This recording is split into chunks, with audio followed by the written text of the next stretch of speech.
Əhalisinin sayına görə ərazisinin geniş olması ölkədə rifah səviyyəsini artırır və adam başına düşən gəlirin yüksək olmasına səbəb olur. Belə ki, illik 310 milyard dollar daxili ümumi məhsulu əhali sayına böləndə təxminən 60 min dollara bərabər olur. Bu da insanların maddi baxımdan xoşbəxt yaşaması üçün kifayət edir. Amma onların bu qədər rifah içində yaşamasının tək səbəbi adam başına düşən gəlir deyil. Belə ki, dünyanın ən xoşbəxt ölkəsi hesab edilən Finlandiya eyni zamanda dünyanın ən güclü pasportları arasında 3-cü yerdədir.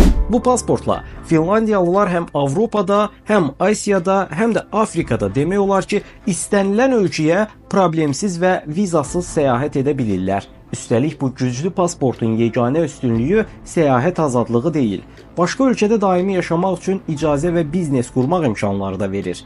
Buna görə də bir millət olaraq sərhədlərlə məhdudlaşmayıblar və azad bir həyat tərzinə sahibdilər.